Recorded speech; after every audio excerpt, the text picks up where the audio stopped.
National medical college হাসপাতালে বিপত্তি, হাসপাতালে পিছিয়ে যাচ্ছে হাড়ের একাধিক অপারেশন। সমস্যায় পড়েছেন বহু সাধারণ রোগী। অর্থোপেডিক বিভাগের ওটিতে বিকল হয়েছে সি-আর্ম যন্ত্র। গত বছরের নভেম্বর থেকে খারাপ হয়ে রয়েছে এই যন্ত্র। বহু অপারেশন পিছিয়ে যাচ্ছে এর ফলে। কলেজের ভাইস প্রিন্সিপালকে চিঠি অর্থোপেডিক বিভাগের প্রধানের তরফ থেকে। সমস্যা মেটাতে এমার্জেন্সি বিভাগের সি-আর্ম যন্ত্র অর্থোপেডিকের ওটিতেই নিয়ে যাওয়া হয়েছে। আরও জানবে এই নিয়ে কথা বলে সঙ্গে রয়েছে আমাদের প্রতিনিধি অর্কদীপ্ত মুখোপাধ্যায়। অর্কদীপ্ত, সমস্যা কোথায় এই যন্ত্র বিকল হওয়ার পরে এবং তারপর সমাধানের জায়গা বার করার জন্য হাসপাতাল কর্তৃপক্ষ এই মুহূর্তে কি ভাবছে?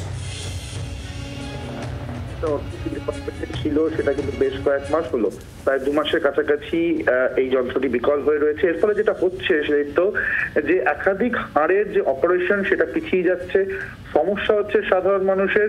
এবং এই নিয়ে ক্যালকাটা ন্যাশনাল মেডিকেল কলেজ হাসপাতালের অর্থোপেডিক বিভাগের প্রধানের তরফ থেকে চিঠি পাঠানো হয়েছে হাসপাতালের উপাধ্যক্ষকে। এবং এই চিঠিতে বলা হয়েছে যে সিএনএমসি অর্থোপেডিক বিভাগের যে ওটিতে যে সি-আর্ম মেশিনটি রয়েছে সেটি খারাপ হয়ে রয়েছে বেশ কিছুদিন ধরে, এবং সার্জারি করার সময় ছবি তুলতে সি-আর্ম মেশিন ব্যবহার করা হয়, সেটা করা সম্ভব হচ্ছে না।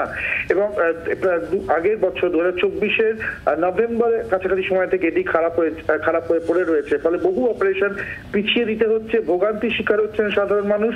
এবং এই মেশিনটি দ্রুত ঠিক করার জন্য আবেদন জানানো হয়েছে।